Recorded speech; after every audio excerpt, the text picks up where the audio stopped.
Welcome everyone who is joining us today for this webinar. My name is Julia Erd. I'll be moderating this webinar, and I will briefly introduce my colleagues and then say a couple of things around privacy regulations and what we're going to do afterwards with the webinar, and then we'll cut right to the content. So you'll be here three persons speaking today. That is Ksenia Kirishenko, who works for ILGA and takes care of treaty bodies, special procedures and trainings. And you'll hear Gabriel Galil, currently based in Brazil, who's just taken up the portfolio of Human Rights Council and UPR. And I'll be speaking a little bit as well on intersex and trans issues that ILGA World is covering. You're as well at the moment seeing our two colleagues, Daniele and Kellen, who are working in the comms team of ILGA, or who are actually the comms team of ILGA. They're doing technical support. We'll be moderating the Q&A sessions. We'll have some live polling in this webinar. So they are our technical backup, and we'll take care of all of that. So a big thanks to the two of you. I think you're kind of the backbone of this webinar. And before we come to the content, let me have a few words on privacy regulations. We do want to make sure that you're aware of how a few security settings and issues work, and how this webinar will be made available afterwards. We do want to make sure that you're enjoying this session in a way that feels safe for all of you. And that's as well why we're not live streaming this session on social media platforms, but we are recording this event. The video of this event will be published on ILGA's YouTube channel, website, and social media in a few days. This means the recording will be available also for the general public, and potentially as well for viewers in your home countries or home cities. So please take that into account in case you have publicity or security concerns should you be making interventions. Or should you be planning to share information about your advocacy work in this session. All attendees who are joining this webinars have by default their video turned off, and participant-to-participant chat is not available, neither now nor during the whole session. We will be having Q&A sessions, three, throughout the webinar. If you're going to ask questions during the Q&A session, please note that those will be moderated by Daniele and Kellen. After the webinar, we may use the email addresses you used to register to send you a survey about the webinar, like a feedback survey. So we want to make sure you enjoy the event and that our future events get better than this one. So you can share with us some tips on how to do that in the future. And without further ado, I think we'll move to the substance of this webinar. I'll be just sharing the PowerPoint presentation.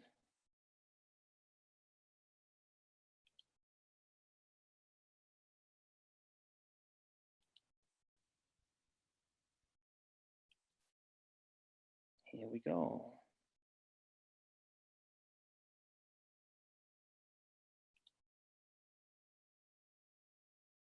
Oops.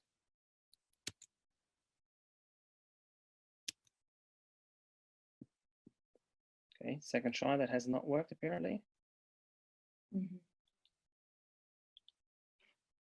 Here we go. And now. And you'll see the registration page, and I think Gabrielle will be kicking us off, correct? Yes. So, hello everyone. My name is Gabriel Galil. I'm currently based in Brazil, and I just joined ILGA, as Julia said, for the Human Rights Council and UPR portfolio. My preferred pronouns are he, him. Before we go to the substance of the presentation, we are going to make a quick poll to know how is the average knowledge of persons who are attending this meeting on the UN system, which is going to be the first topic of this presentation. So you should see the poll on your screen right now, and you can vote. Your vote is going to be anonymous, so you don't have to worry for this or any or of the following polls. From the results that I see, most of people know the basics about the human rights system. That's good because we are going to make just a short presentation. And for those who don't know the system, we hope that we will leave this webinar knowing at least something about it. So I think we can pass slides. Thank you.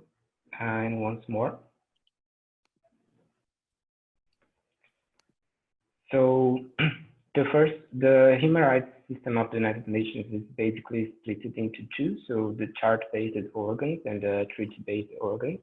My colleague Ksenia is going to speak about the treaty-based organs. And the chart-based organs, they receive this name because basically they withdraw their legitimacy from the United Nations Charter. So the main United Nations body is the General Assembly, which is located in New York, in the US. And the General Assembly is the chief deliberative and policymaking organ of the United Nations. So all the 193 members of the United Nations have a seat there, and they have equal vote. The General Assembly has a large array of matters and subjects that they discuss, so it's not only focused on human rights. But inside the General Assembly, there is one committee, which is the third committee, that's the Committee on Social, Humanitarian Affairs and Human Rights Issues, which is the part of the General Assembly that discusses most of human rights issues. For example, every year, the Human Rights Council has to submit an annual report to this committee, and then they discuss and can vote on it. But the main human rights body of the United Nations is the Human Rights Council. The Human Rights Council was created in 2006. It replaced the Human Rights Commission. The main difference between these two bodies is that the Human Rights Commission was a subsidiary organ of the Economic and Social Council of the United Nations, and the Human Rights Council is a subsidiary organ of the General Assembly itself, so it's more autonomous. The Human Rights Council is based in Geneva and is the main body for discussing human rights and voting for human rights issues at the UN. Even though it's a subsidiary organ of the GA, it's an autonomous body, so usually the GA doesn't interfere in the decisions taken by the council. It has some exceptions, and we are going to talk about one of those today. It has 47 seats, and its members are elected through voting in the General Assembly. And the term is of 3 years, and they can be reconducted once. And there is a division between regions, so there is a fair representation in the body. Inside the council, there are two main subsidiary organs that we are going to talk about today. One of those are the UPR that I'm going to be speaking next, and the other are the special procedures that Zen is going to talk about it. So if we could pass the next slide, I will be talking about the UPR, which is the Universal Periodic Review. It was established in 2006 through the resolution 60/251. It's the same resolution that established the Human Rights Council. And it works as a peer review system. So each state is evaluated through all the other 192 states of the UN. So they have all the human rights situations evaluated in this human rights protection system. It's universal because, as I said, it applies to all the United Nations members, but also because it has a very large scope in terms of what matters are evaluated. So it's not just political and civil rights, not just economic and social rights, it's all the human rights that one country has to respect. And it's periodic because each country goes through this evaluation and each 5 years. And the review because it's a chance for the countries to be scrutinized, and other countries can make recommendations and comments on that country situation.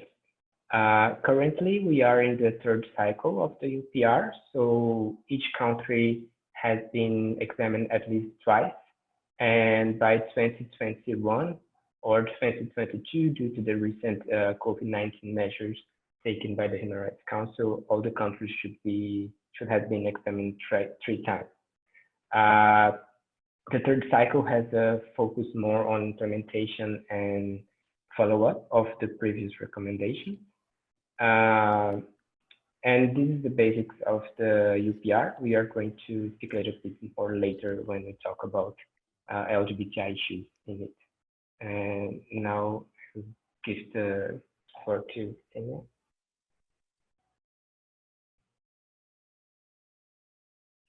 One more? Oh, I'm sorry. Sorry, just one quick add. The UPR is based on 3 documents. So it's the national report, which the state itself submits to the UN.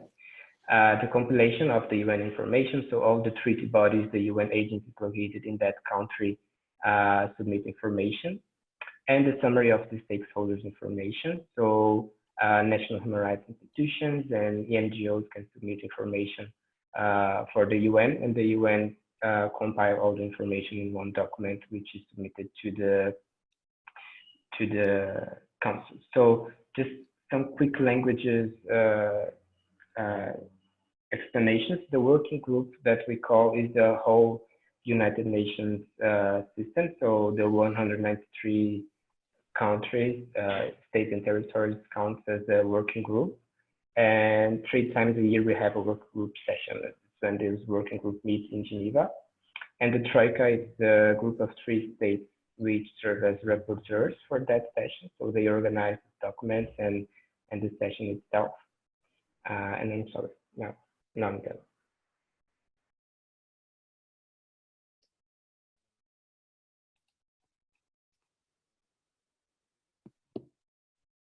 I guess I should start.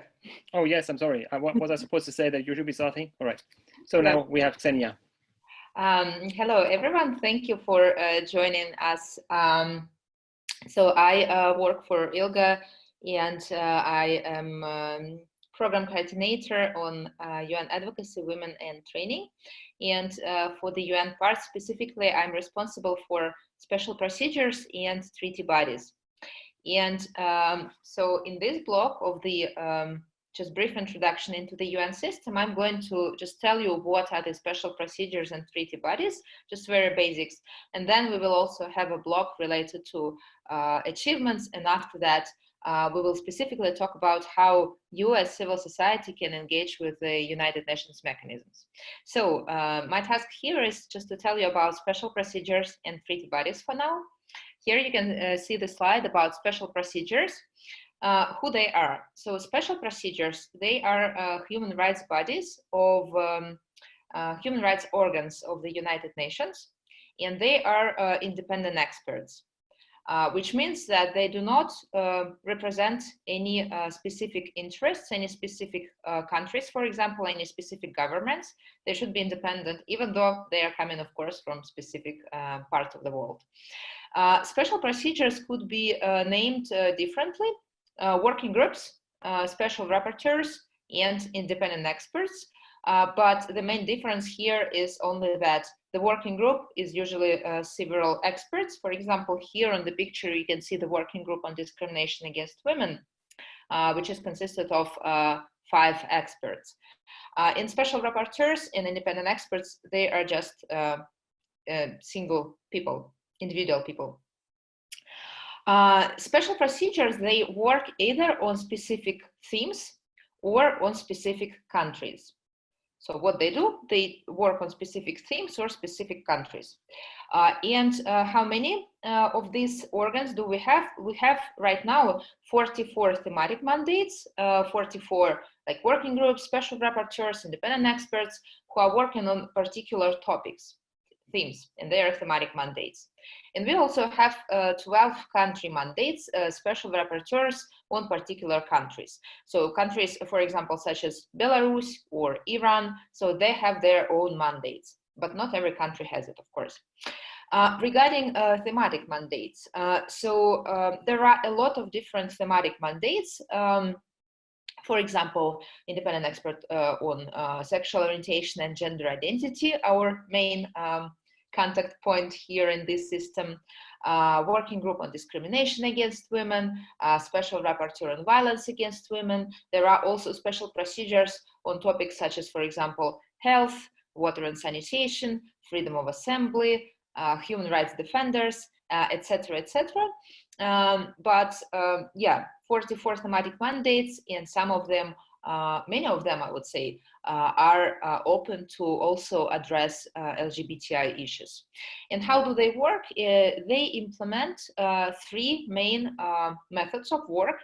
One is country visits. So each mandate, more or less 1, 2, or 3 times, go to a specific country to meet with civil society there, to meet with governments, to meet with any other agents, and to research specifically the situation related to their topic. And as a result, there is a report with an explanation of what's the situation with this topic in the country, and also a list of recommendations. So one thing is country visits. Another thing is communications, which is individual communications, basically communication from special procedures to the government about a specific case of violations or maybe potentially discriminatory legislation, but we will talk about it a bit later. And thematic reports, it's also reports describing a specific situation related to their topics and including also a number of recommendations to state parties. We will talk about it later. Next slide, please. So these are special procedures. If you have any questions at this point regarding special procedures, like introductory questions, you can send them to us using the Q&A section on the bottom, I guess, of your screen. I told you about special procedures. There is another system, which is treaty bodies. Treaty bodies, who are them? They are also independent experts, and they are groups, committees of independent experts. What they do, they monitor specific treaties. So they are related to specific documents, conventions, treaties, international treaties, which exist in the system of the United Nations. We have 9 main treaties, 9 main conventions, human rights conventions, and each of these conventions has its own committee. So when a country ratifies a convention, then there is also a mechanism to see how this country implements the obligations enshrined in this convention. So in this, from this perspective, treaty bodies, they are different from special procedures. Special procedures, they can work on usually on any countries. There is no need to ratify anything. Their limits are basically only their mandate, like their topic. For treaty bodies, they work in relation to specific treaties. For example, there is a convention on the elimination of discrimination against women and related CEDAW committee. This committee is working on women, and for us, what is important is lesbian, bisexual women, trans and intersex persons, but not, for example, gay men, just because of the mandate of this committee. How many committees? So I mentioned that there are 10 committees, 10 treaty bodies. There are general treaty bodies, for example, Human Rights Committee, which is about all civil and political rights. There are also a few committees who are working on specific populations. For example, CEDAW on women. There is a committee on the rights of the child, on children. And there are also those working on specific topics. For example, the Committee on Enforced Disappearances, which is about enforced disappearances, and so on. So how do they work? They also have three main methods of work. First is country reviews, which is periodic country review by a specific committee. We will also talk about this a bit later. They have also individual complaints. So basically, treaty bodies can also serve as a kind of supranational court. So for example, in some of your regions, you may have a European Court of Human Rights or Inter-American Court of Human Rights. So this is a similar system. Treaty bodies can also accept individual complaints. And they also issue general recommendations, which is in essence, like official interpretation, official commentary to the provisions of the conventions. Because it's important to do, because conventions usually were adopted like 30, 40, 50 years ago. And in order to make sure that the international human rights law are up to date, treaty bodies can also issue these general recommendations or explanations. Can we have the next slide?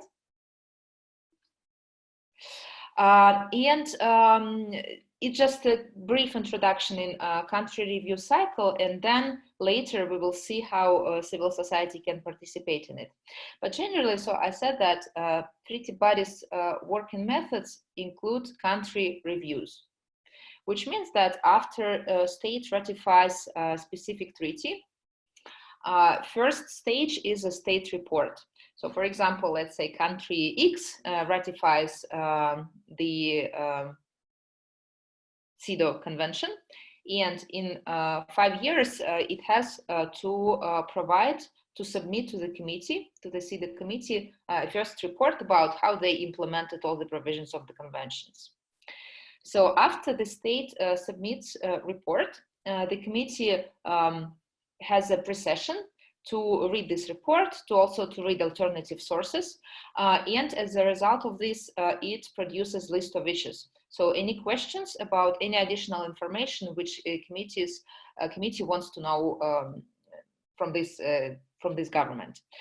After that, after this list of issues, it's a document, state usually provides written replies to this list of issues, and then there is a main session. So main session, it's usually in Geneva, and it's offline session when the state sent official delegation to Geneva, and the committee also has a session and meeting and dialogue with the state party, with the delegation, and NGOs can also participate, but we'll talk about it later.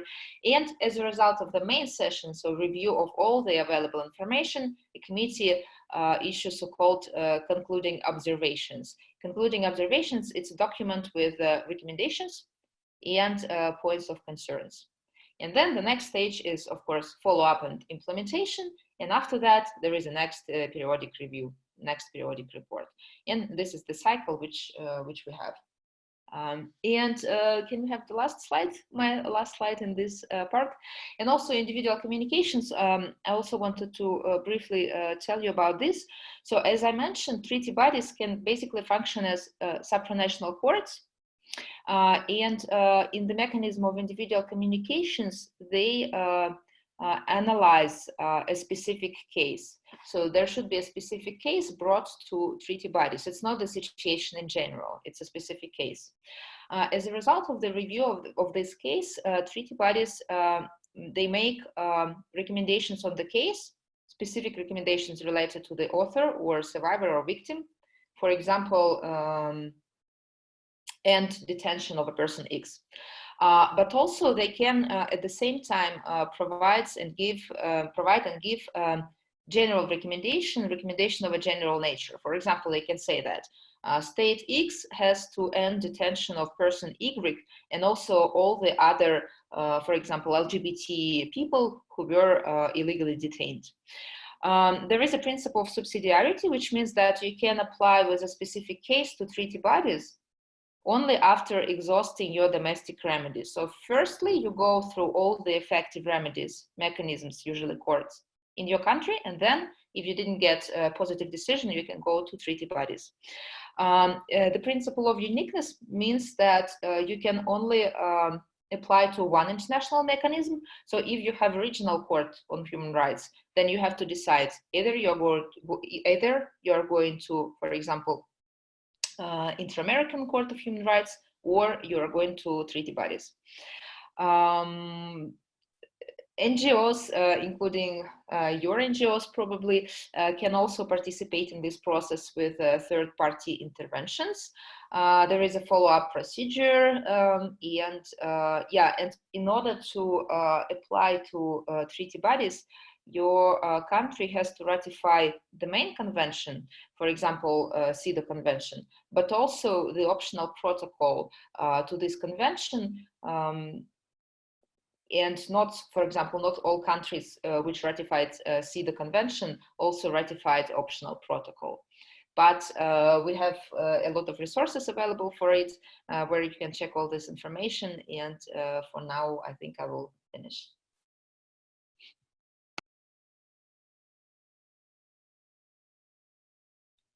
Yeah, unmute. Thank you. Thanks a lot, Ksenia and Gabrielle, for that first block of speeches. We're now having a Q&A session before we move on to the more LGBTI substance. And we already, so if you have a question, please type it into the Q&A section. And we already have one, which I'll forward to Ksenia. And the question is, what is the difference between special procedures and independent experts? Thanks. Special procedures is a umbrella term which covers independent experts, special rapporteurs, and working groups. So independent experts is one type of special procedures. And for example, special procedures which are working groups, they consist of several members, for example, 5 experts. Independent expert, it's always just one individual. But in terms of substance, there is not so many differences. So the question was specified, the difference between independent experts and special rapporteurs.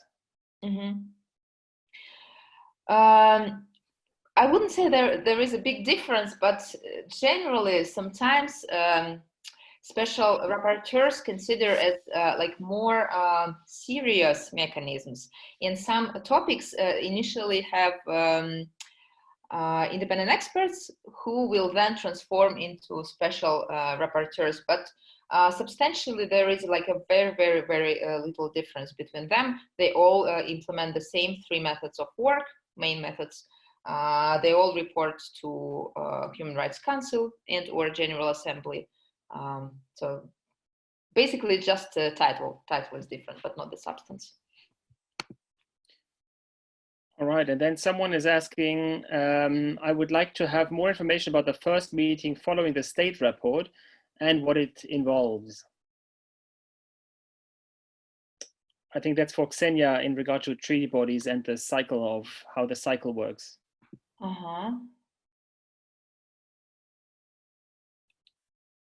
I cannot see the question, sorry. So it's about the first meeting in the treaty body cycle, I think, after the state report is filed. I see. What happens in that meeting, I think. Information on the first meeting following the state report and what it involves. So pre-session, I think you mean pre-session. After state submits its report, the first report, the committee has a pre-session in Geneva. So the committee members, they are actually in Geneva. They have a session At this point, state delegation does not come to Geneva, but civil society can go there. And usually they can also talk to the committee members. Usually they can prepare their oral statements and to highlight the problems related to the situation of, for example, LGBTI persons in their country.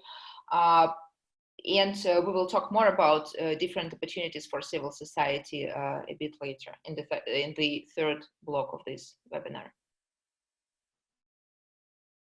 And as a result of the procession, the committee adopts so-called list of issues, which is a list of questions to the government for additional information. For example, they can say, please provide more information about statistics of hate crimes against LGBTI persons and also results of investigation, prosecution, and punishment. All right, thank you, Ksenia. Do we have more questions? Ah, yeah, oh my God. There are questions coming in by the dozens, basically. So I'll read them as they come in. I would like to ask how the procedure of nominating special rapporteurs or independent experts and deciding of the establishment of the working group, how does that work? And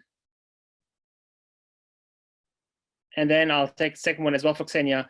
Can civil society give input after the UN published the list of issues, and how does that work? So for civil society, if it's okay, I hope it's okay, we will have the whole third block about how NGOs, civil society can participate in different mechanisms. So here we just explain to you what are treaty body special procedures, UPR, Human Rights Council, but we will have the whole block about particular ways for civil society to participate. All right, yes, maybe let's do that. And then there's a question which I can answer as the moderator, I think. So the question is about Britain leaving the EU and not having access to the European human rights mechanisms. And so hence the treaty bodies will become more important. And I think that's a yes. Oh, and then there's a question about the 12 country mandates and how NGOs can intervene with the 12 country mandates. I think as well a question to Ksenia. Mm-hmm. So country mandates,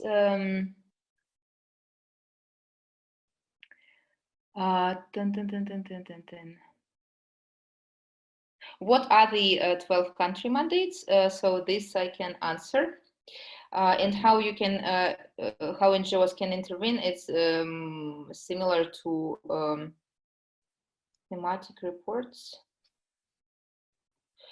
So country mandates, they include Belarus, Cambodia, Central African Republic, DPR Korea, Eritrea, Iran, Mali, Myanmar, Palestine, Somalia, Sudan, and Syria.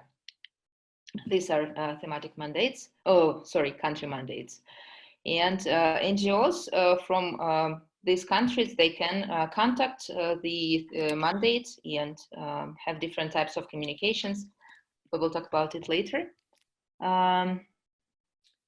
What are the limitations of an independent expert in the case of SOGIESC issues specifically? Would it be better to have a convention concerning it? Would a treaty body be able to tackle on the report more effectively? Well, yes, of course. Like, it would be great to have the whole convention on SOGIESC or LGBTI, but well, realistically, I don't think that right now we can have all the countries agreed, even for this convention to exist, and therefore it was already a very good, amazing historical victory of LGBTI movement when we get the independent expert on SOGIESC already. It's a very important mechanism and very important victory. When it comes to difference or like power, differences in power of treaty bodies and special procedures, I would say that treaty bodies have more, their recommendations have a more legal nature than special procedures. but they are still recommendations. So they are maybe a bit stronger than special procedures recommendations, but unfortunately there is still no like universal, very hard mechanism for to oblige states to implement these recommendations or to punish them when they do not implement these recommendations. All right, then we have one question about how the renewal of an independent expert works. We do have a whole section about the renewal of the independent expert mandate on SOGIESC, so we'll pause that because I think other mandates are the same.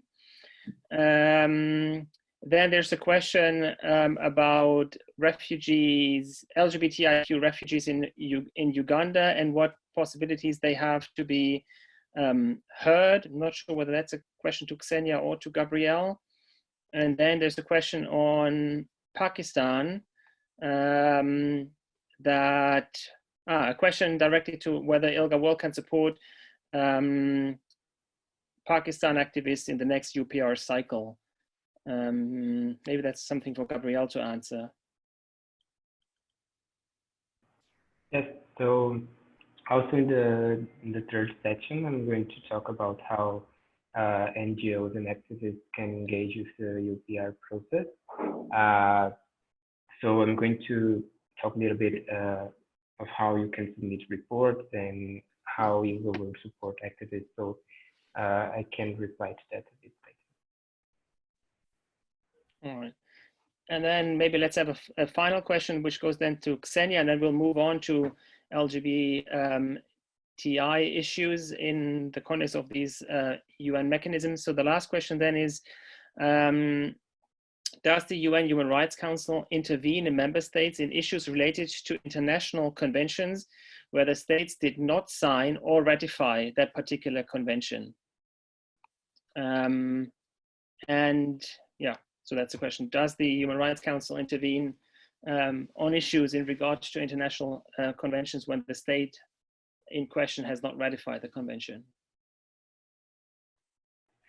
Well, yeah, I think, I'm not sure if it's Human Rights Council, but let's say it's Human Rights Council. Let's imagine that, for example, there is CEDAW Convention, which is not ratified by the United States, for example, right?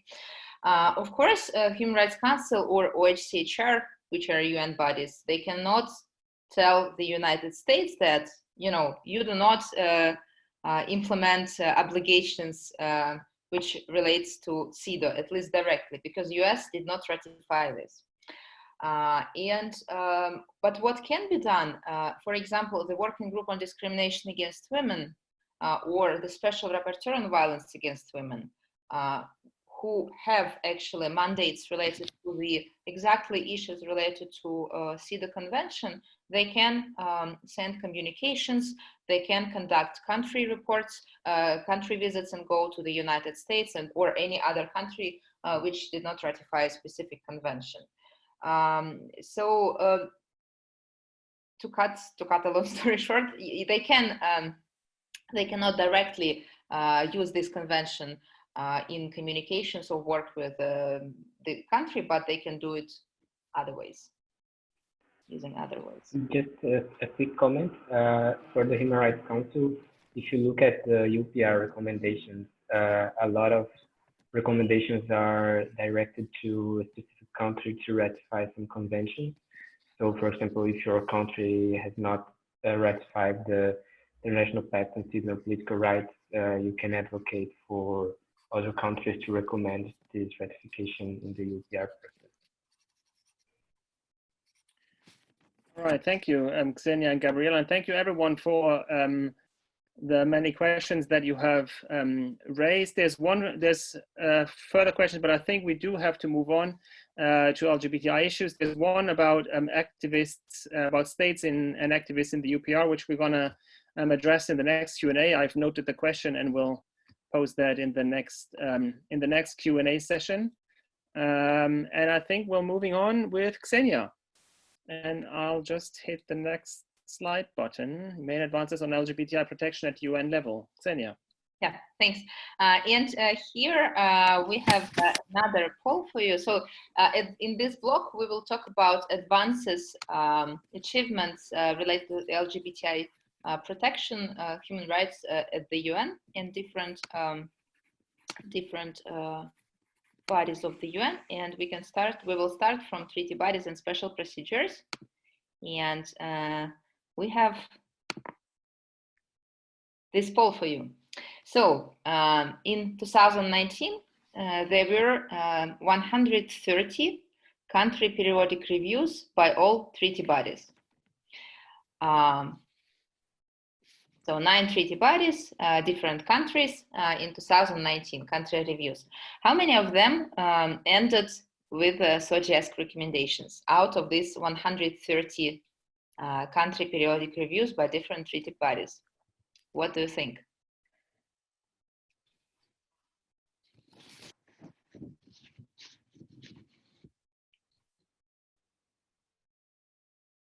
$130, 166, or 10?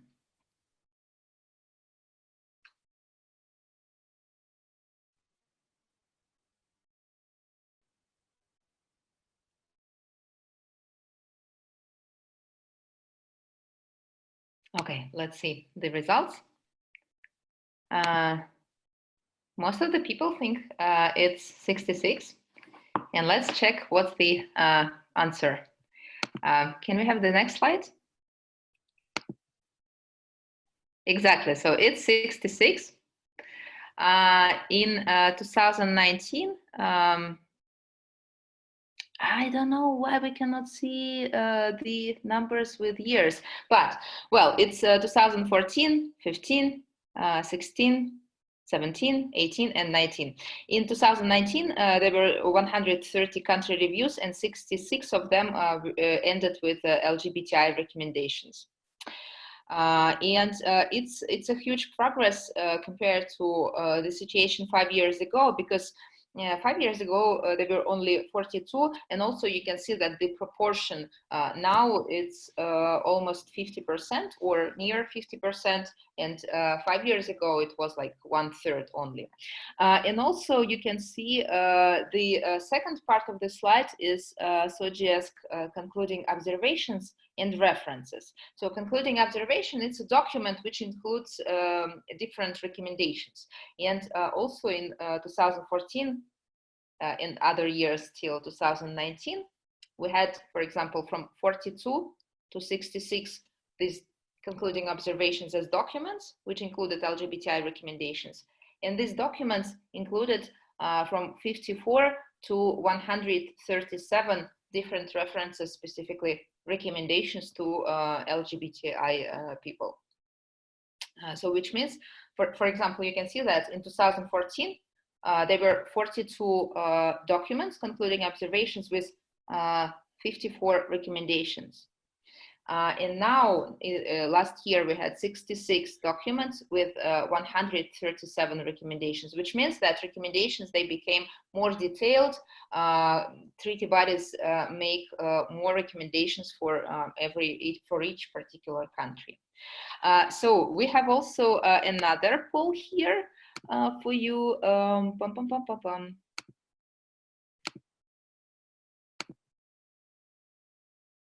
Can you see it? Which committee made the highest number of SOGIESC recommendations in 2019? Human Rights Committee, Committee on Women, Committee Against Torture, or Committee on Migrant Workers?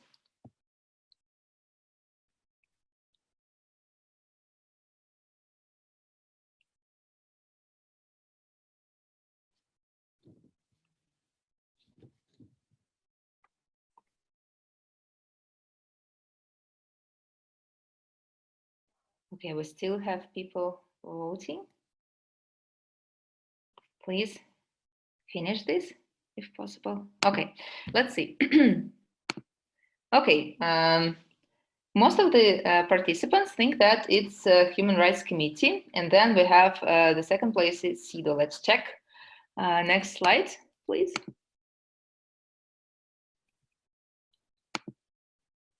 Well, So what we have here, we have CEDAW with the highest number of SOGIESC inclusive references in concluding observations.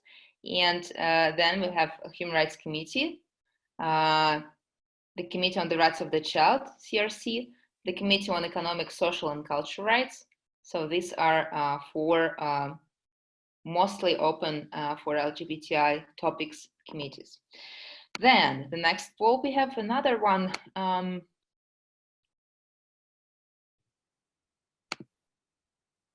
Yeah. Let's talk about specific communities and trans and intersex people. How many trans and intersex specific recommendations were made by treaty bodies in 2019? So there were 137 recommendations on all the possible topics related to LGBTI in general. And what do you think, how many of them were trans specific and intersex specific? Which means, for example, trans specific on legal gender recognition.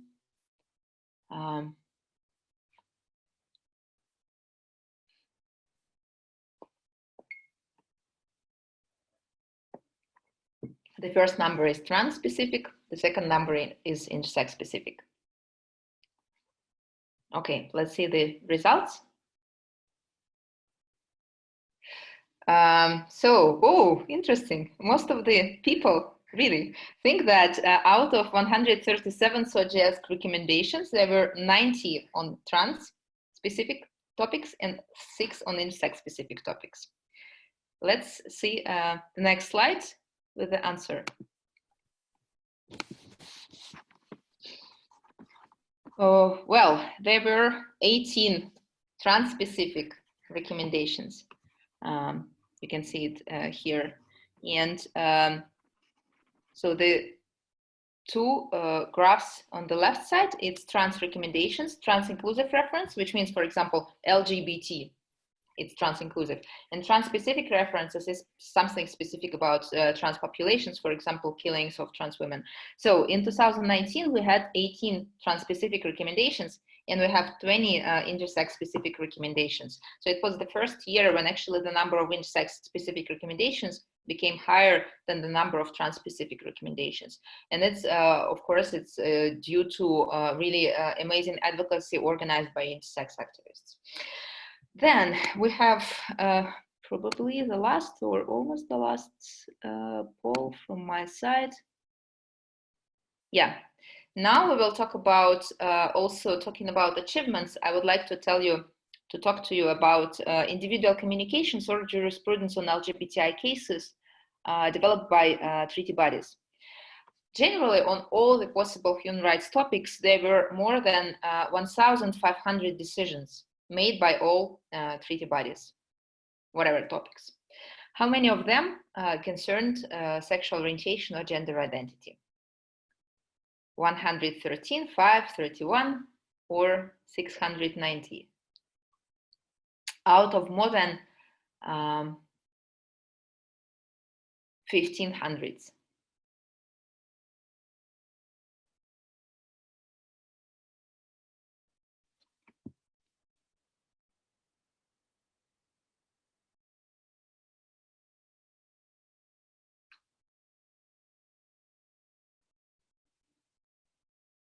Okay, let's see the result.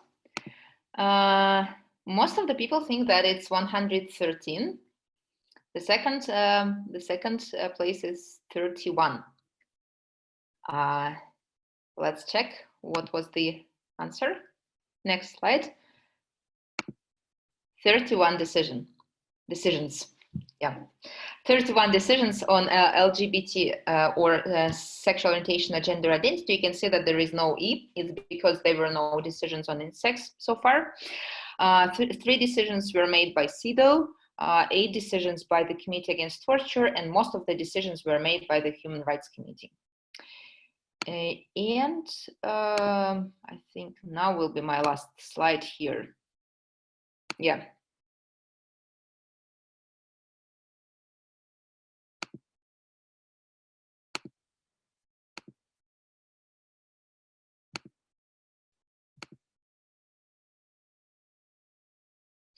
What do you think? What was the topic on which treaty bodies made the highest number of decisions? So now we know that there were 31 decisions on LGBT, and what was the main topic of these decisions? Criminalization of same-sex sexual acts, hate crimes, asylum seekers, discrimination in employment and healthcare, same-sex families, or legal gender recognition.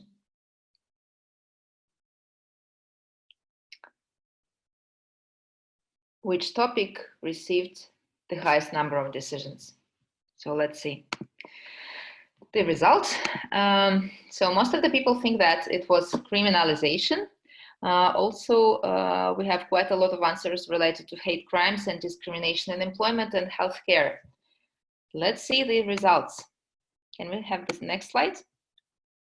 Asylum seekers. So it was the less popular answer, but the thing is that yes, the highest number of decisions were about asylum seekers.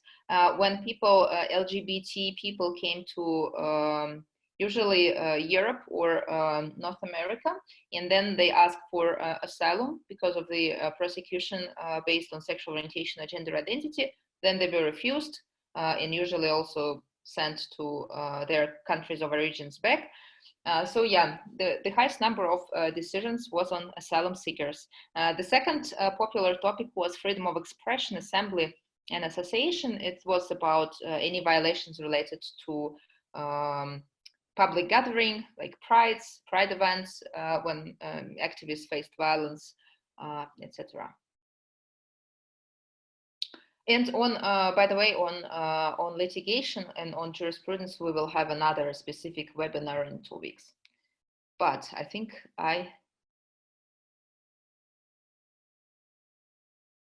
and special procedures. Yeah, that's also me. So special procedures. You know that there are now. You know that there are 44 thematic mandates who made SOGIESC references. 44 thematic mandates in general, and out of them, by now, 37 made SOGIESC references either in country reports or in communications or in thematic reports. And many of them did it in all the 3 types of working methods. Most effective mandates, which means mandates with the highest number of SOGIESC or LGBTI recommendations or references, are the Special Rapporteur on Human Rights Defenders, on freedom of assembly and association, freedom of expression, torture, health, 2 women's mandates, and executions. Specifically on gender identity and expression and trans, you can see here 1, 2, 3, 4, 6 most active mandates: torture, health, executions, human rights defenders, and 2 women's mandates. And for intersex, most important mandates are on Special Rapporteur on Health and Special Rapporteur on Torture. And of course, as I said already, the big victory of our movement is the establishment of the mandate of the independent expert on SOGI since 2016. So now we have our own kind of special procedure.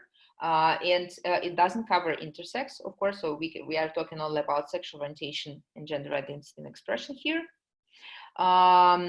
We had 2 mandate holders, previous rapporteur Vitit Mutabhorn, and now we have Victor Madrigal. For these 4 years, less than 4 years, the mandates made 55 communications to different countries. 4 country visits were conducted to Mozambique, Ukraine, Georgia, and Argentina. 6 thematic reports on different topics, such as, for example, socioeconomic inclusion, gender identity were made by the independent experts, and also there were a lot of different public consultations, and you can also find on his website, for example, letter to LGBTI community to support us during the COVID outbreak. Now that's it. Yulia, you're muted. Thanks a lot, Ksenia, for that intervention on LGBTI issues in special procedures and treaty bodies. We move on to SOGIESC recommendations in the UPR, and I think we have another poll, which we have to launch before you see the slide. So could we have, here we go, there's the poll. And it's Gabrielle who's taking over. Sorry, Julie, I think it was the wrong poll. I'm going to relaunch it, just a second. It's the poll on, so we are going to talk about SOGIESC specific recommendations in the UPR, but first I would like to ask you, how many recommendations do you think we had until now? We are in the 35th cycle of the UPR, so let's see your thoughts on that.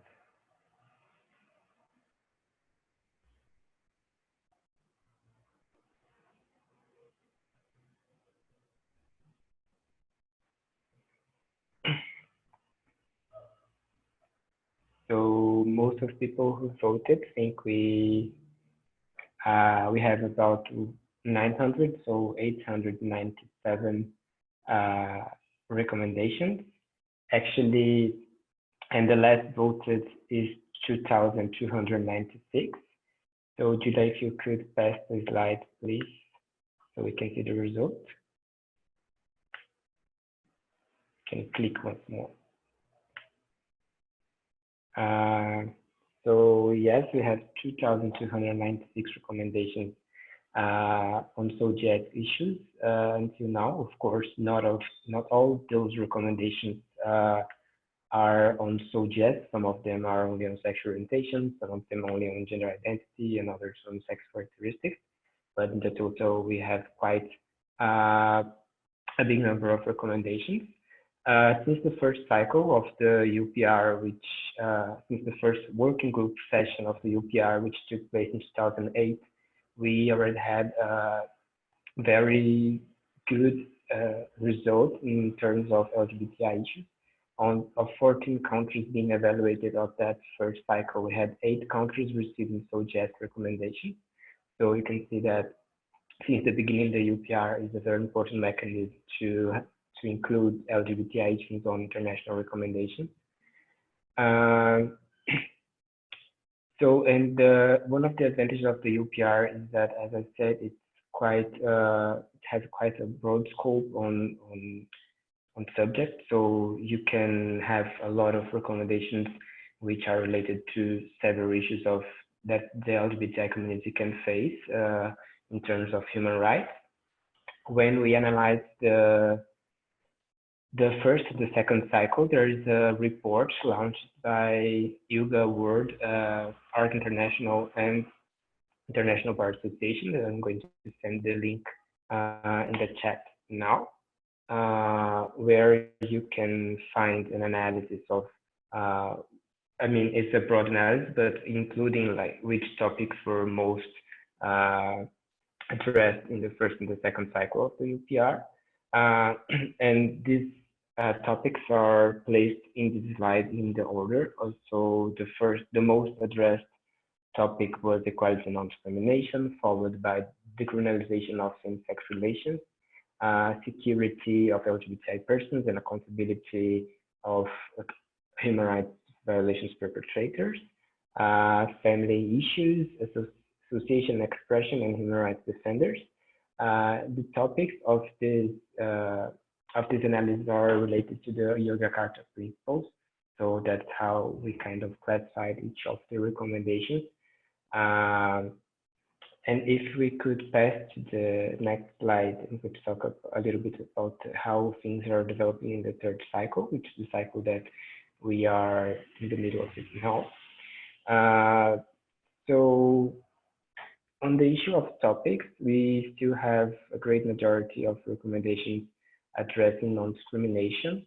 Of course, so you can see that 6% of the recommendations are addressed at this topic. Of course, a lot of recommendations address more than one topic. So we can have, for example, one recommendation that says about non-discrimination, but also about human rights defenders or legal gender recognition and other issues. So this doesn't mean that 60% of recommendations only talk about non-discrimination, but still this is the main topic of the third cycle, followed by decriminalization of same-sex relations and security of persons, which includes like hate crime legislation, accountability and investigation of hate crimes and hate speech. These are the three main topics. If you check the chart on the right side of the slide, you can see that there's a considerable development on the number of recommendations which are made in each session. So as I told before, the Human Rights Council holds 3 sessions of the UPR working group a year. So each year, 42 states are evaluated. And if we consider the average of SOGIESC recommendations, which were made per cycle, in the first cycle we had about 42 recommendations per session. In the second cycle, 68, and on the third cycle, 115. So there is an increase of more than 100% from the first cycle to the third cycle, which is quite good. That we can see how we could consolidate SOGIESC issues in this human rights mechanism. Some trends of the third cycle is that we have more and more recommendations addressing specific issues of the intersex community. So in the first and the second cycle, the mentions on intersex were mainly inside the acronym, so LGBTI. But now, since 2018, we have specific recommendations on banning forced surgeries on intersex children. And one another trend of this third cycle is that we can see other countries that are not so,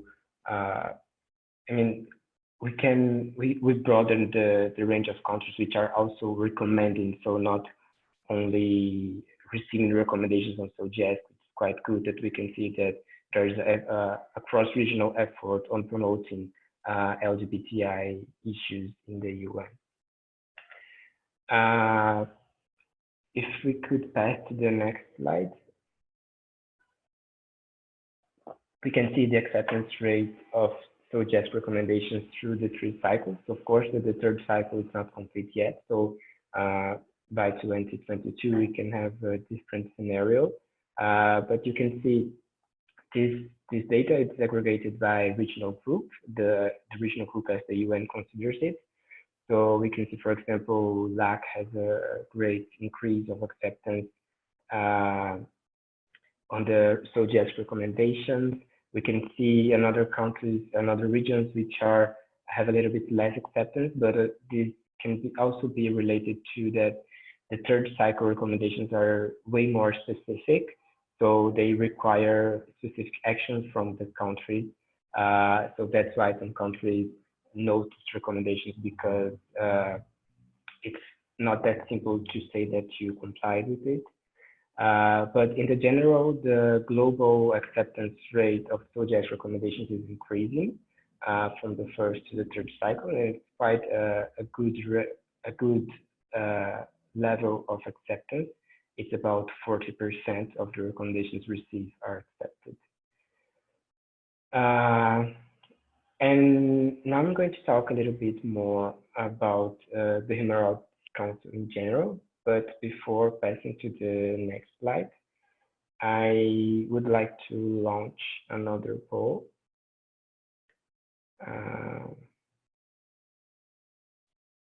So actually,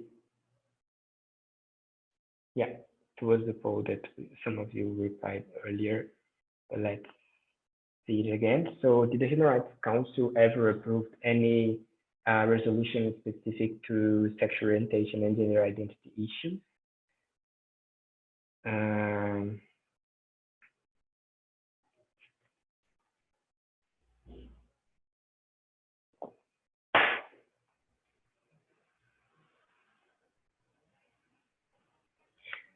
And while you vote, just to clarify that in the link that I sent in the chat, you can also find a recommendation database of UPR info. So if you are interested to check whether your country has already received SOGIESC recommendations in the past cycles of the UPR, you can go to this website, and there's a filter sexual orientation, gender identity issues, and you can select your country there. And also, since the third cycle, ILGA World launches a report after each session of the working group on UPR, where we compile all the information on SOGIESC issues that were debated in that session. So you can check that on our website.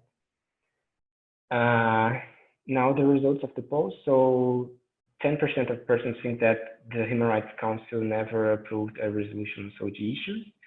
22% think that the first one was in 2003.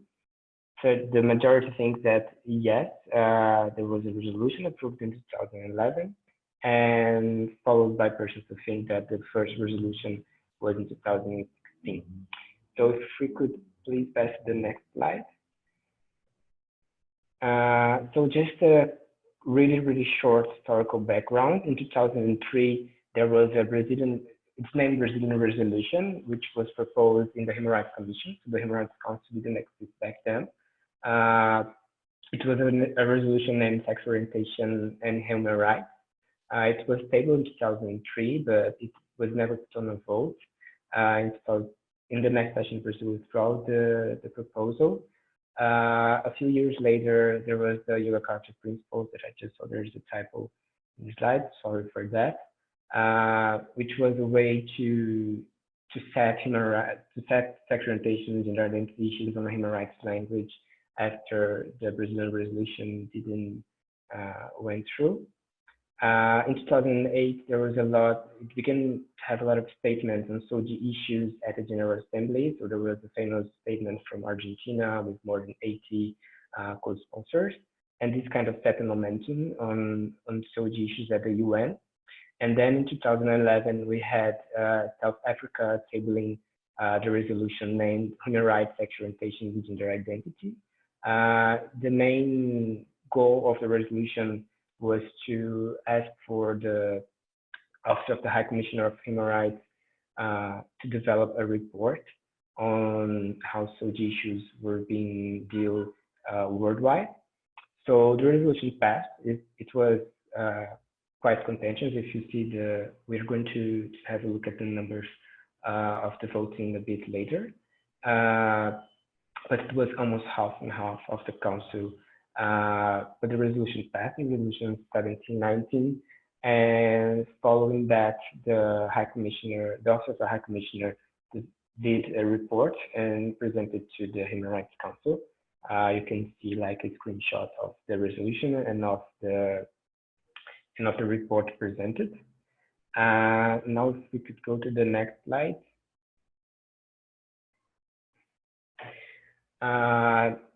So the report was presented in 2011, and then we also had a panel at the Human Rights Council discussing SOGIESC issues.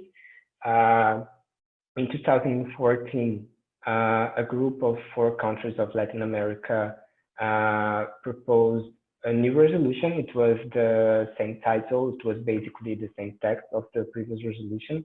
And the operative paragraph of the resolution asked for the Office of the High Commissioner to create, to update the study that they did previously. And then we had the second report of the Office of the High Commissioner. And then in 2016, a group of 7 countries of Latin America and Caribbean, the LAC7, gives a step forward and decides to propose to table a resolution to create an independent expert on violence and discrimination based on SOGIESC. It was also quite a difficult process of voting. So we have more than 17 different votings at the Human Rights Council. We had votings on action of no motion. We had 11 hostile amendments proposed by a different group of countries. But in the end, the mandate was approved. Kenya already presented some of the work that the independent expert on SOGIESC has done throughout his mandate. However, as I spoke in the very beginning of this presentation, even though the Human Rights Council is supposed to be an autonomous body, it has to send a report to the General Assembly, and the General Assembly can vote and propose amendments to this report. And what happened in 2016 was quite atypical, but in the General Assembly there were quite a few attempts to go back and to first to defer action on the mandate. So the mandate would be kind of frozen for a few years and wouldn't function. This attempt was defeated thanks to a lot of states and civil society who were acting on it.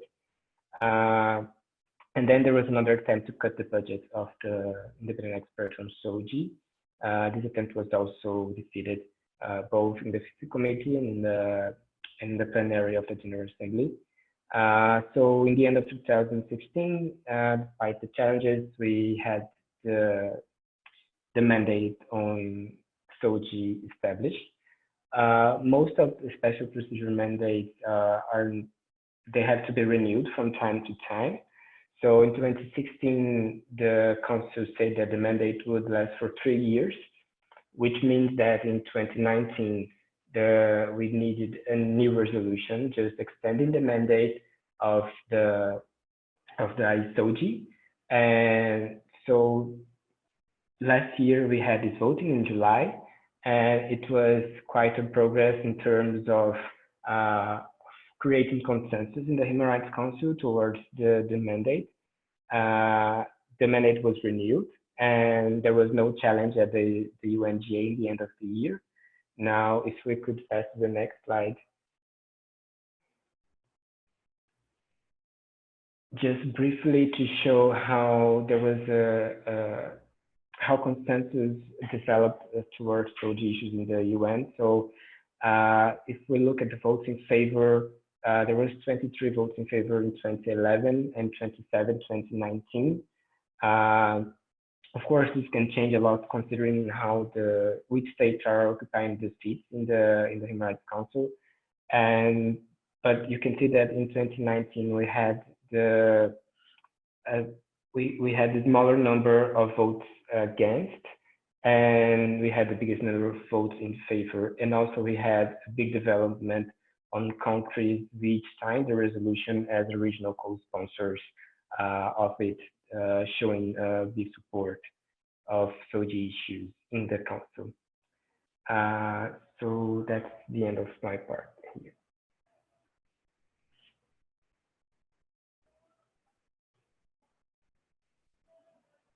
Yes, thank you, Gabriel. We'll move on to one resolution, which we decided to go a little bit more into the actual details of the resolution and the substance. What you see, and I'll be speaking about that resolution. My name is Julia, as I said in the beginning, and I realized I haven't properly introduced myself. I'm the Director of Programs at ILGA World, and I joined 1.5 years ago. And since then, I've been supervising the programs team. So what I'll be speaking about is the first resolution, the rights of intersex persons. And before I do that, we do have a little poll. Yes. So about who has heard of this resolution. So there's like 4 options. Option 1 is I've heard of this resolution and I'm familiar with its substance. I've heard of this resolution, I'm not familiar with its content. Then I have not heard of this resolution, and I might have heard about this resolution, but I'm not quite sure whether I've heard or not. So let's see how this is playing out. I'll give you some more time, and once we've done the poll, we'll go into the actual nitty-gritty details of that resolution, unless everyone says, oh, I've heard of this resolution and I'm familiar with the content, which does not seem to be the case. All right, I'll end the poll and I'll share the results. So, oh, we have at par, 31% have either not heard about this resolution at all, or are not quite sure about whether they have heard about it or not. A fifth of it have heard of the resolution and are not familiar with its content, and only 8 persons, that's 18%, are familiar with the content. So I suppose it's worth going into the nitty-gritty details of this resolution.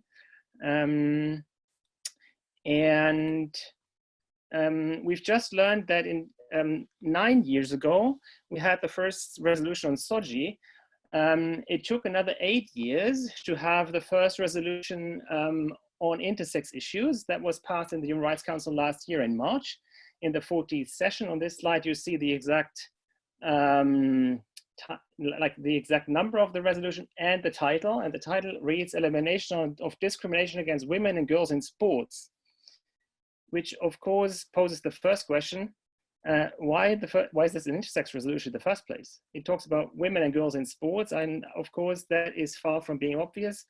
The resolution only has 2 pages, and believe it or not, you have to go, you have to read into 2/3 of the resolution until the preamble paragraph 9, when it becomes apparent that this resolution actually is about intersex issues. And I'll read this preamble paragraph number 9, and those of you who have read these Human Rights Council resolutions, they have a preamble section where the Human Rights Council, you know, is guided and is reaffirmed and recalls and recognizes and so on and so forth. And then they have a substantive part where the Human Rights Council possibly again recognizes or calls upon or requests.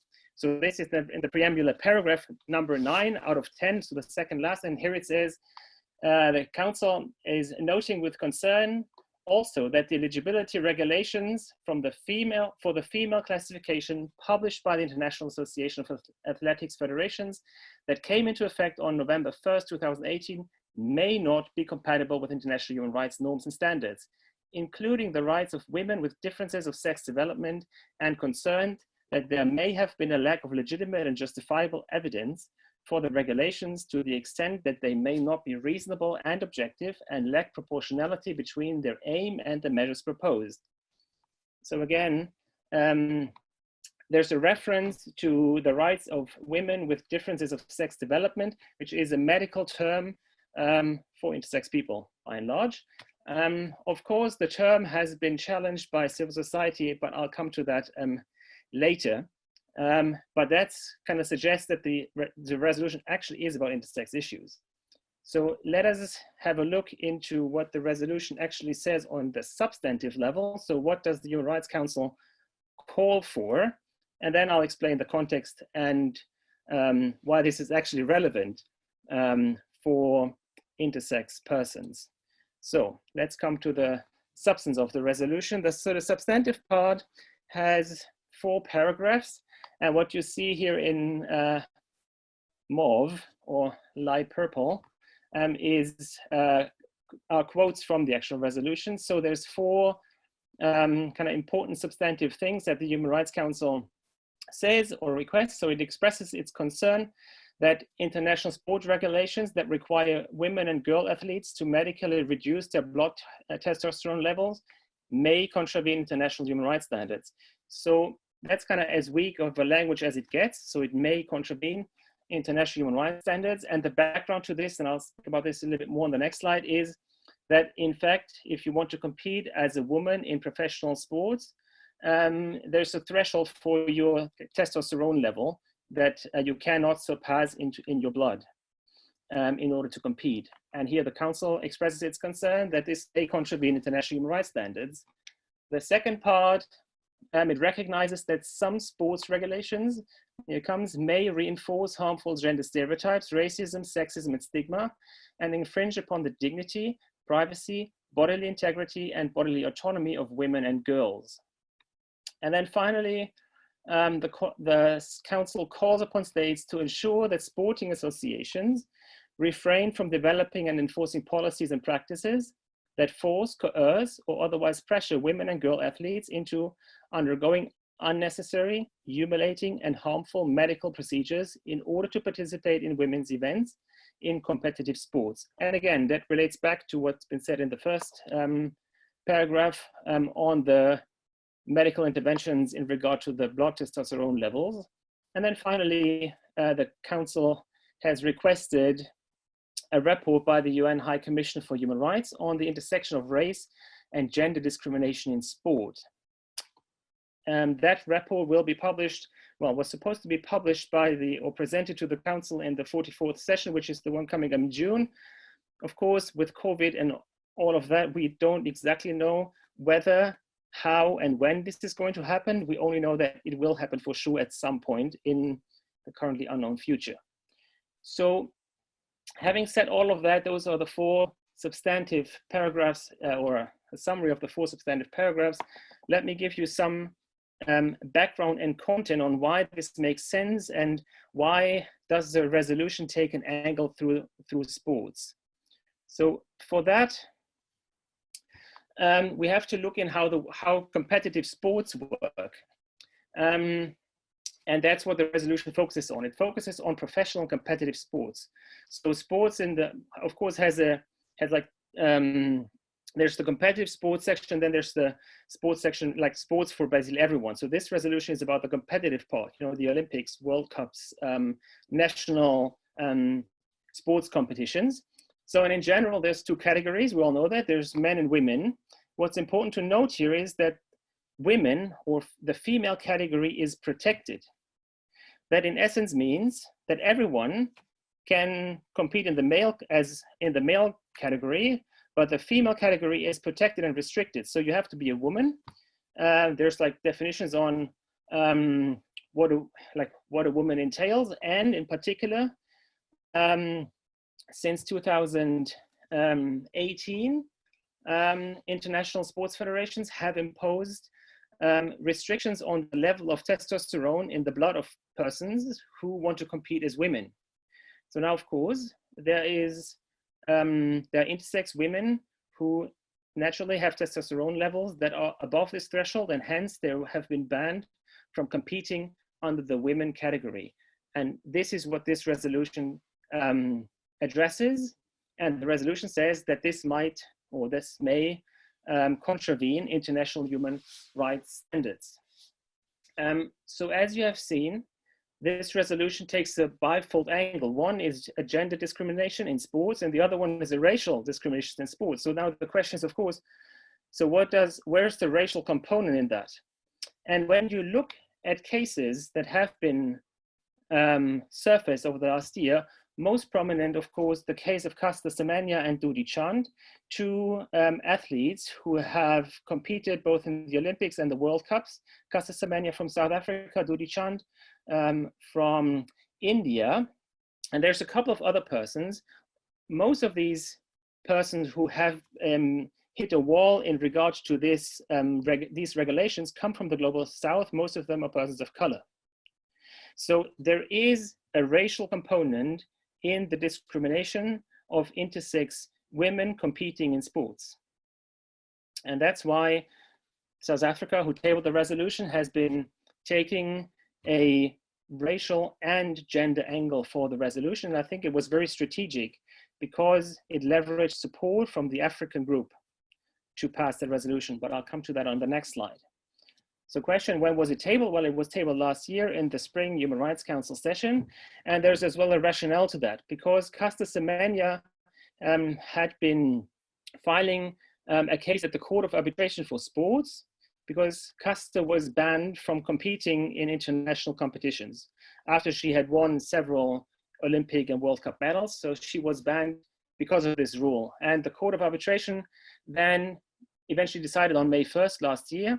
And I think South Africa tabled the resolution in order to make a human rights point, that this case of Caster Semenya, of course, goes way beyond Caster Semenya and actually needs to be read through a human rights angle.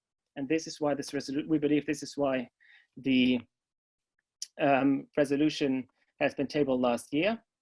Unfortunately, the court decided against Caster Semenya even with after the resolution. It held that banning Caster from competing in sports was a discrimination. However, that this discrimination was necessary, legitimate, and proportionate, hence legal, because it protected the female category in competitive sports. Of course, a decision that has been heavily challenged by civil society as a whole, but I mean, so far has been upheld. Which brings me to the critique both of the resolution to the critique of the resolution. So I've alluded to it at the beginning. The resolution uses pathologizing language to describe variations of intersex conditions. It speaks about differences in sex development. It speaks about other medical terminology that are used to describe intersex persons. Civil society at the time had pushed for more human rights focused language, but unfortunately we didn't get through.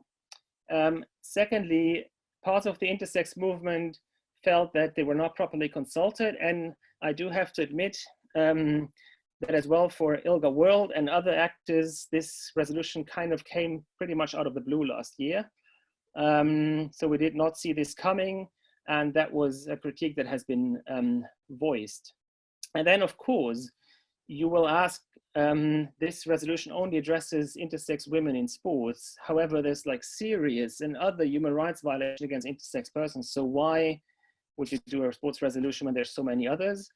I think it was strategic at the time, and that can be said, of course, in support of that resolution. It is an entry point, and it constitutes a resolution that mentions intersex issues, I think, for the first time in that form in the Human Rights Council. And that's my final point, it was passed by consensus. And anyone who knows how controversial LGBTI issues are, or LGBT issues, SOGIESC issues are, knows that this was actually a diplomatic masterpiece by South Africa, I believe, that they managed to pass this by consensus. Which is where I stop. So we had planned to do a Q&A session here, and I'm afraid we have been too slow in our presentations, and I would ask participants for some more patience. So we would go through the next two interventions of Xenia and Gabriel, and I'll ask the two to be a little bit quicker than planned. And then we have a Q&A session at the very end. And wrap this up in within the next 15 to 20 minutes, maybe. And I will stop. Won't have a Q&A session now, but I have one large one at the very end. And I think I'll pass on to Xenia. Mm-hmm. Thank you. So this part is actually about how you can work with the United Nations procedures. Being civil society. So I will be also sharing some web links with you in the chat of this webinar. So you can see here, for example, some of our resources on treaty bodies. And I would like to start from treaty bodies. So you know already this scheme. And now if you will help me with the button, we can see also, just push on this. Yeah, so you can see how NGOs can also participate in, and one more. Yeah, exactly. So here you can see that civil society can participate in different stages, and specifically for the pre-session you can submit shadow reports, and you can also participate in NGO briefings in Geneva for most of the committees for the pre-session, so you can influence the list of issues, what type of questions will be answered by committees. You can also participate in the main session. You can submit your shadow report to the committee. You can also attend the session and participate in NGO briefings. And on the follow-up stage, of course, you can do monitoring. And if LGBTI recommendations are selected for specifically for follow-up procedure, you can also submit your shadow reports on follow-up. Next slide. So here you can find some information about how you exactly can participate in country review process, be in civil society. We will share these presentations after the webinar. So generally before sessions, find out what are deadlines for your country. And in the chat, you can see already treaty bodies deadlines for all countries. We publish it every month, so you can already see what's upcoming for your country. Then you can check documentation, what is the report of the state, what were previous recommendations of the committee, Then you collect data, for example, cases or statistics about your problems.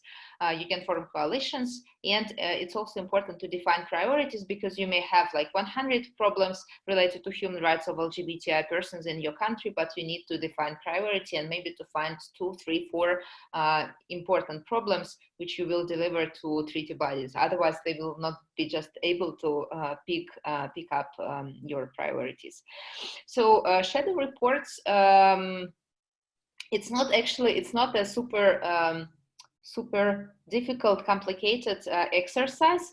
It can be quite easy to write these shadow reports, and they are up to 10 pages of text, but it can be also sometimes even 3, 4, 5 pages with main information about your problems, and ideally your recommendations on questions and recommendations to your government. So there is no like specific requirements for shadow reports to treaty bodies, but just generally they should be more or less specific and concise. They need to include reliable information, and it's not necessarily official statistics. Sometimes when you don't have data and when your community is marginalized, even a quote from community member can be already a very good evidence. And language, it's either English or French or Spanish. And ideally, if you write your report in French or Spanish, it's important to also at least provide summary in English. Recommended structure, just a recommended structure. It's not a requirement. You can see also here, we will share this presentation with you. And reports, shadow reports, you can submit your report specifically on LGBTI issues only from your organization, or you can form coalitions of LGBTI organizations, or maybe coalition of broader civil society. For example, we had a lot of cases when LGBTI organizations formed coalitions with, for example, organizations of sex workers, people who use drugs, and then submitted coalition reports. You can submit your shadow report for the pre-session, recommending questions for the list of issues. And you can also submit your shadow report for the main session. And here, your task is to recommend recommendations, wording for recommendations.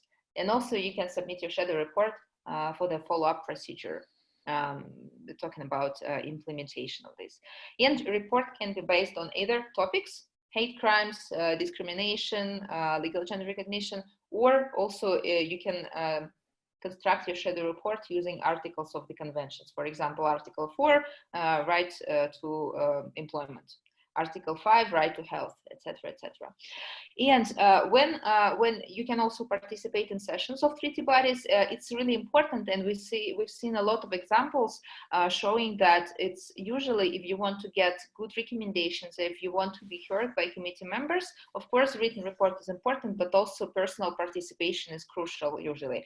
If you don't have money, for example, to come to Geneva, and if neither no international organizations can support you, then you can ask either ILGA World, for example, or your partners who will be there at least to read out your statement, short statement, and it will be already very important. Now, when you go to Geneva to participate in the session, you may also prepare statements for different occasions. Let's say 1-minute statement, 5-minute statement, because usually you don't know what time exactly you will have, but generally the statements should be about your problems and recommendations. You can also prepare additional handouts like 1-pagers with a summary of your information. Not all committee members, not all UN experts necessarily LGBTI friendly, and therefore for you, of course, effective would be to find friendly experts. You can ask us who are them, and also it's important to engage with the OHCHR, which is like UN Secretariat, which is providing support to treaty bodies, and they are actually people who are drafting recommendations and writing them. So it's also important to engage with them. Next slide. This is about special procedures, and for special procedures, I also have some links to share with you. So some guides and materials which would be important for you.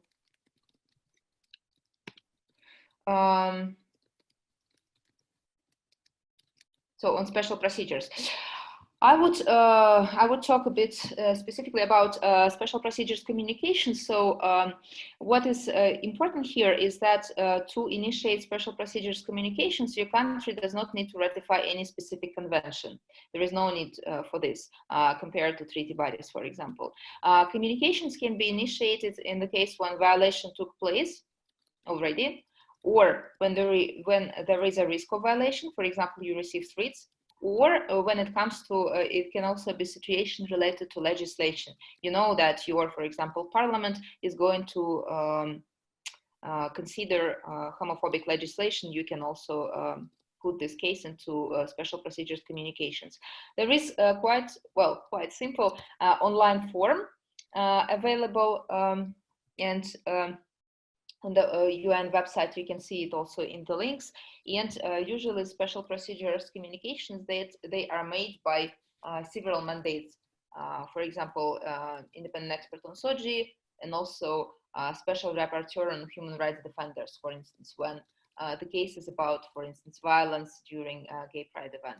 And here you can also find some examples of the communications, but much more you can find in our fact sheets on thematic mandates. Next slide.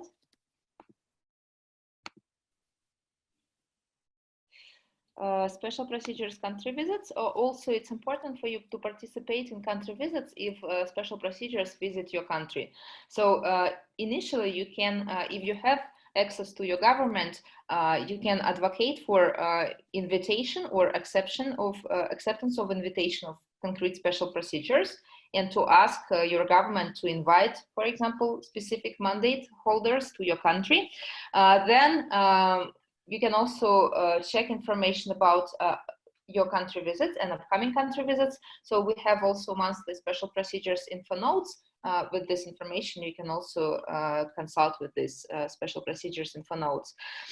Before the visit, you can send written information to special procedures to describe what are the problems, but also recommend especially relevant contact, either LGBTI friendly governments or, for example, health facilities, or maybe government agencies or facilities which are in contrast not friendly, which are problematic for LGBTI people, and therefore you can also suggest mandates to contact these entities during his or her or their visit to the country. It's very important because special procedures, they are not specifically experts on your country situation.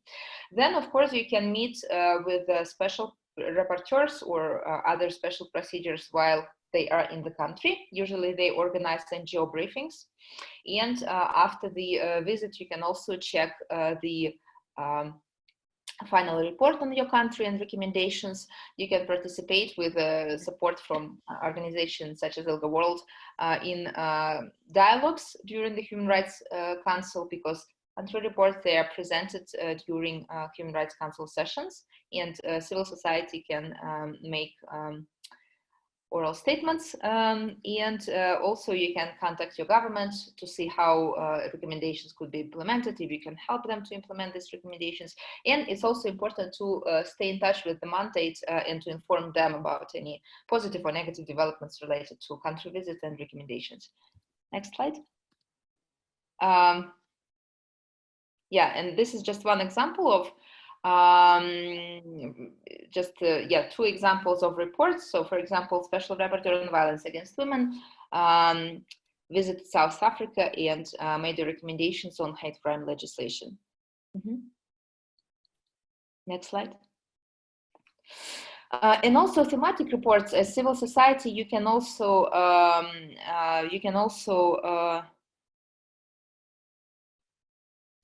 as civil society, you can also participate in thematic reports of special procedures. And these calls, you can also find them on our special procedures info notes. Currently, we have 2 open calls and we are working on them, actually 3 open calls.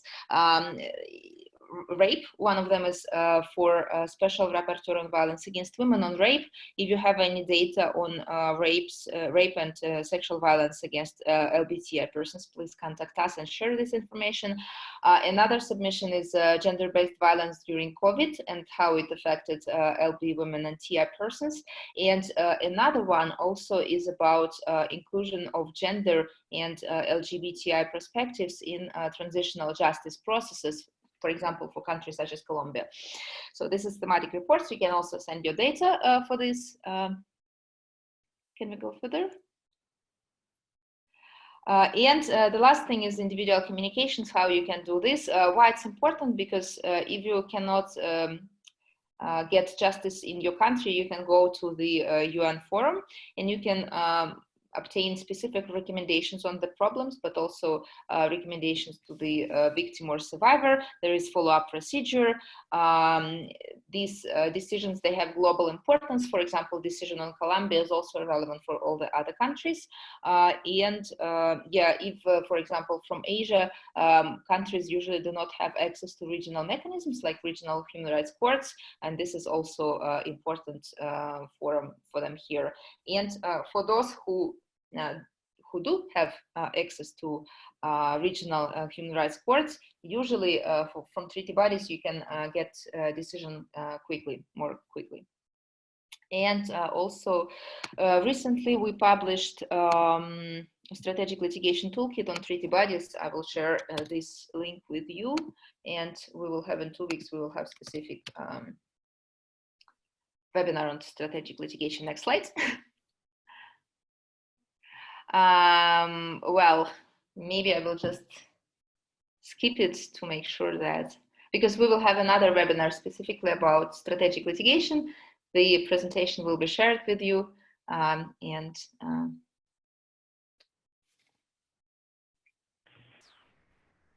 let's move to UPR advocacy then, which is our last part, and then we'll have a quick Q&A section. Okay. So just to announce that we are also going to have a specific webinar on UPR later, probably in June. So I'm going to be brief now, but if you are interested in engaging with the UPR, you can join the other webinar. So how does it work? Basically, doing advocacy in the UPR, it's a bit similar to what Ksenia shared with the treaty bodies. Because there's also like a periodic review. So first of all, in the UPR, we don't call the civil society submissions shadow reports. We just call them CSO submissions. So as I said before, one of the documents in which the UPR is based is the summary of stakeholders. And you as civil society, you can draft a report and send to the United Nations High Commissioner for Human Rights, and they will compile it everything in one report, which is that's going to be sent to the Troika and to the states to serve as basis for the review. So the deadline for this report usually is 7 months before the review, and then you can check the deadlines in the website of the OHCHR. Of course, there are some technical guidelines which are different for treaty body reports and UPR reports, but we work with a lot of organizations that when they submitted one report to the treaty bodies, they take that substance and adapt it to the UPR guidelines, and the other way around. Sometimes the data that was already gathered in the UPR report is used to treaty bodies, and you don't have to make a submission which is comprehensive to the whole community in your country. So for example, if your organization is focused on LGBTQ women, you can make a submission focused on that. But of course that it's always good if you work on a coalition to divide and to organize who is going to submit a report in each subject. And apart from approaching the situation of LGBTI human rights in your country, these submissions should also approach how is the implementation process of the recommendations received in the previous cycle in your country. So the OHCHR also provides a matrix where you can give feedback on the implementation. After you submit it 7 months before the review, and of course, ILGA World, one of the ways that we assist member organizations is that we provide technical support while drafting this submission. So if you are interested in your country, it's going to be reviewed in the end of this year or next year, you can write to us. And then after you submit the review, the next stage is the pre-session advocacy. So we usually recommend to organizations that they prepare advocacy papers. So basically, they will use the same content of the submissions, but they will make it short, like 1 or 2 pages. So, and they can identify embassies in their countries or permanent missions in Geneva, which would be willing to hear about the LGBTI situation and also to make recommendations. I'm going to send some links in the chat right now. So the first link is the ILGA UPR toolkit, which is on the right side of the slide, and it's available on English, Spanish, French, and Arabic, which is quite comprehensive. So a lot of things that I'm talking now, you can find the toolkit. The UPR deadlines for the following working group sessions. And as someone asked for Pakistan, so Pakistan already went through the review in the 3rd cycle. And in this link, you can find the submission that the society, there was a coalition of 11 organizations who submitted a report, and they also did advocacy in the country and in Geneva. So, and Pakistan received 7 recommendations, accepted, I think, 2. So how you could engage now, it's on the follow-up and implementation process. But before moving to that, one thing that ILGA also organized is the Advocacy Week in Geneva. So a few months before the session takes place, we convene some activists in Geneva so they can speak directly to permanent missions and raise awareness about their situation and show which recommendations should be done in the process. So the recommendations that each country receives usually is based on the report and what it's told to permanent missions in Geneva. So now if we could move to the next slide. So this is basically how the follow-up and implementation process works. So there is a review, and then the country doesn't have to give the response to the recommendations right after the review. So the country usually can note or support the recommendation. If they support one recommendation, that means that they are willing to comply with it, and they are taking like a pledge. If they know the recommendation, that means that they don't accept that commitment to implement the recommendation. Usually it takes until 3 months so the country can provide answers to those recommendations. Then the first step in this process is to engage with your government, if that's possible, considering security issues, or with embassies that made those SOGIESC recommendations. And then this first step is to advocate for your state to accept those recommendations. After that, if the recommendations were accepted or not, during the outcome which takes place in the Human Rights Council session in Geneva, you can require a slot to make a statement in the outcome session. So usually you can welcome the fact that the country accepts those recommendations and say that you are willing to work together, or regret that the country didn't accept those recommendations. And then, of course, that you need to have an ECOSOC status for refinery slots. So you can, if you worked in a coalition before, you can check if one of the organizations has an ECOSOC status, or you can write to ILGA and we can work together on that. After that, it begins like a process that's more in your country. So it's in-country outreach that you need to do to make sure that those recommendations are going to be implemented. So usually you need to identify which branch of the government is responsible for implementing those recommendations, sometimes to insert those recommendations in national action plans of human rights in your countries. And then it's a process that's less international, but more domestic.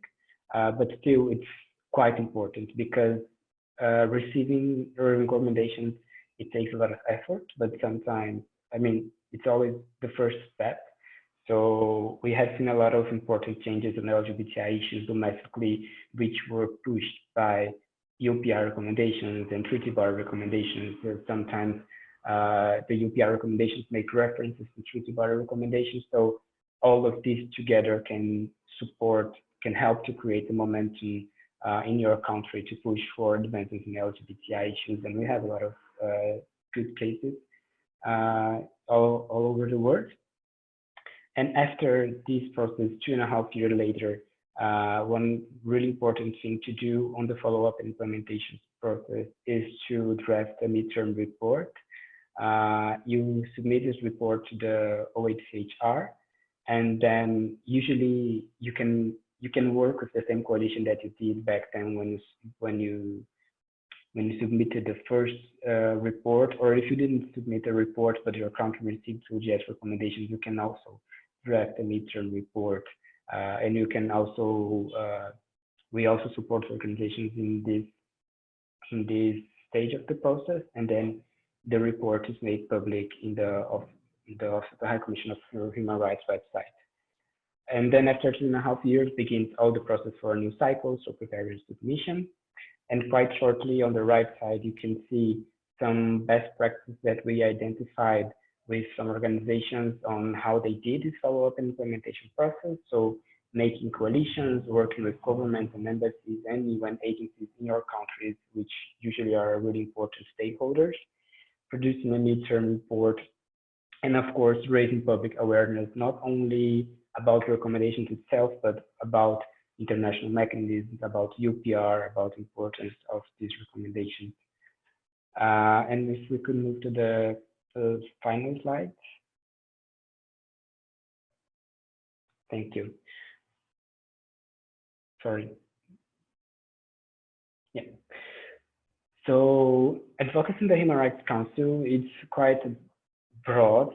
So it's in the Human Rights Council, there is always opportunities to engage with your permanent missions or other embassies in Geneva and to raise awareness about your country situation. There's always going to be diplomats in the council, but of course it's way more useful and more smart from a resource point of view if you identify specific situations that are going to be debated in one session. So for example, June and July, the session of June and July usually has more focus on gender and SOGIESC issues. And even though there are specific sessions, for example, the last July session, it was a session of the renewal of the mandate. So we had about 70 defenders focusing on SOGIESC issues in the Human Rights Council. There were a lot of side events, which is also a very important instrument in the Human Rights Council to raise awareness, not only for activists, but mainly for states. So usually a state can sponsor the side event and then things are debated. So it's quite broad how to make advocacy in the Human Rights Council. Of course, that for accessing the UN, you need to get in contact with organizations which has an ECOSOC. But that's basically it. But we are going to have further discussions on these topics on the following webinars. Thank you. All right, thank you, Gabriel. Thank you, Ksenia, which brings us to the end of this webinar. I think I'm gonna close this webinar. Thanks again for all of you for the actual lively discussion and the many questions that we've received. We will share this, the recording of this webinar on our YouTube channel, and we'll as well make available the PowerPoint presentation that my colleagues and me have shared. And I wish you a good, well, morning, evening, afternoon, possibly as well night. And tune in for our next webinar, and watch out for notifications to register for those. And bye-bye.